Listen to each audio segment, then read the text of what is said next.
So glad to be back again, friends. We're outside. Glorious sunshine after a lot of rain. It's soggy, but we got jobs to do. And I'm going to show you just a lot of things that have been happening over the week. Let's get her done.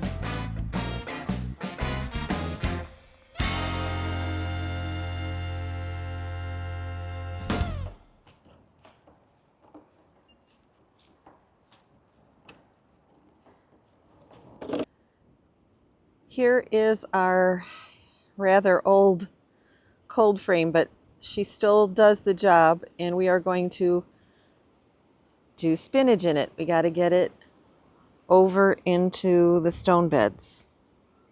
Well, we got it in the bed, but Al had to hold the lid because of the strong winds, and I got some azomite and organic granular spread inside the box ready for planting. Well, here's how I stay organized. I usually do this in the morning before I come out on the day that I am sowing something, but I've decided to do my first sowings all ahead. So I have all my labels and my seed packets rubber banded together here just to grab and go. These are the spinach, and that's the first thing I'm doing today. So here are the 6 varieties that I am growing this year. The spinach viroflay is an old heirloom and delicious big leaves. Giant Noble also has really delicious big leaves. This one's new to me. Merlot Nero. So I'm excited to see how those come out. The American makes nice tiny little leaves, love it.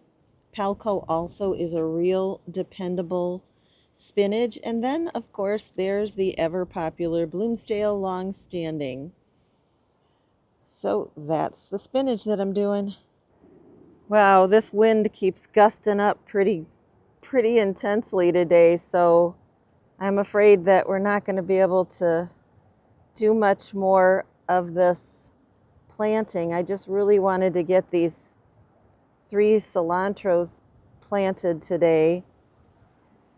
This one is my home saved one, which is a slow bolt, and this one is a new one that I got from Menards at the Green Valley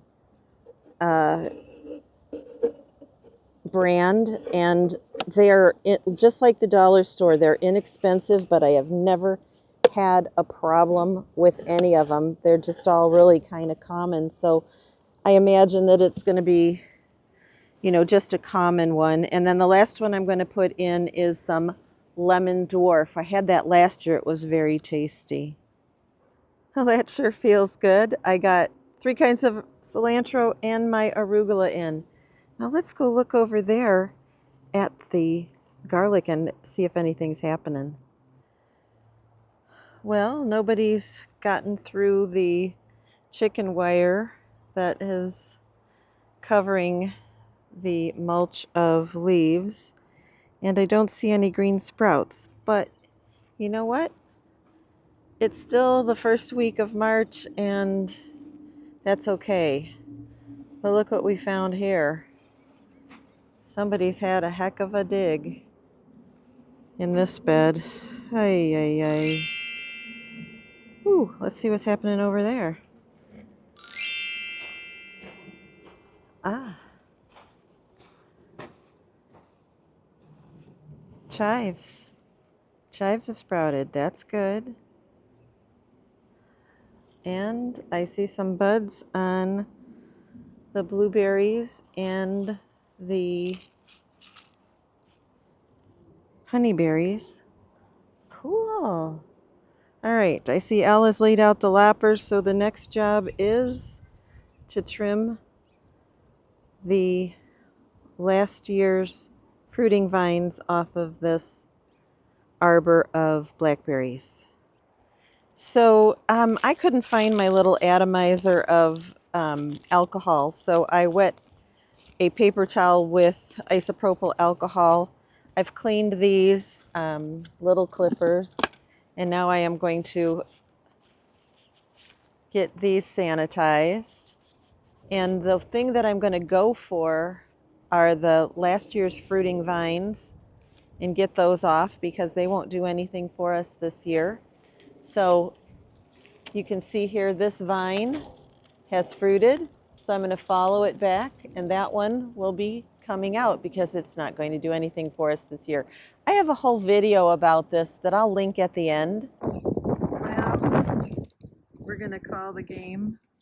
We've broken the connector piece on the microphone. There's all of last year's fruiting vines, and there's what's left.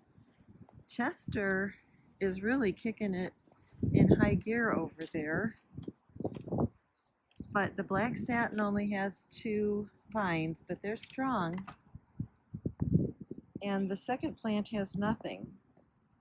So this is the bed at the front of my house, and the bulbs are up so we can see where things will be coming up for the spring.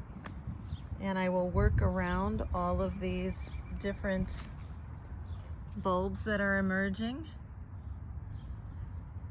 I have this other glorious day with that beautiful yellow orb in the sky. I'm taking full advantage of it. So we have put down little clumps of soil, and that's where my various seeds are going to go in sort of a random fashion. To know where I put things, I am going to put a little fertilizer on top to color it so I know that that pile already has a choice. This is what is going to go up here. A couple kinds of pansies, some bachelor buttons, some snapdragons, and a variety of poppies. And I'm going to try delphinium yet again and see what happens. All right, so we have put some pansies, various snapdragons, and bachelor buttons and peonies, and some delphinium. Let the cold stratification begin. Well, it's the next day, and it is gusty windy again, but beautiful sunshine and 70 degrees here in Chicagoland.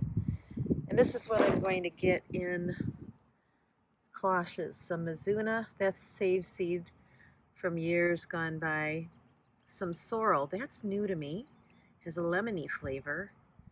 And my beloved Ford Hook chard.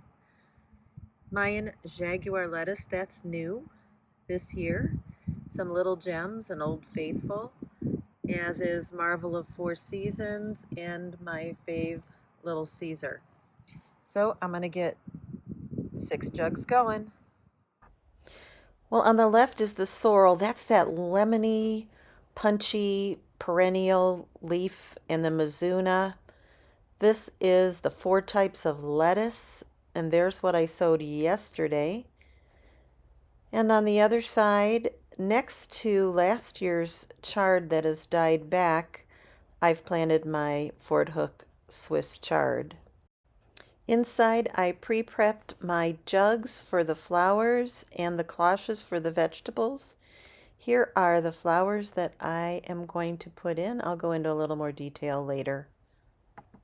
Here's how we prep the jug. I cut it, leaving a hinge, and then I used an awl tool on the bottom and poked in several holes for drainage.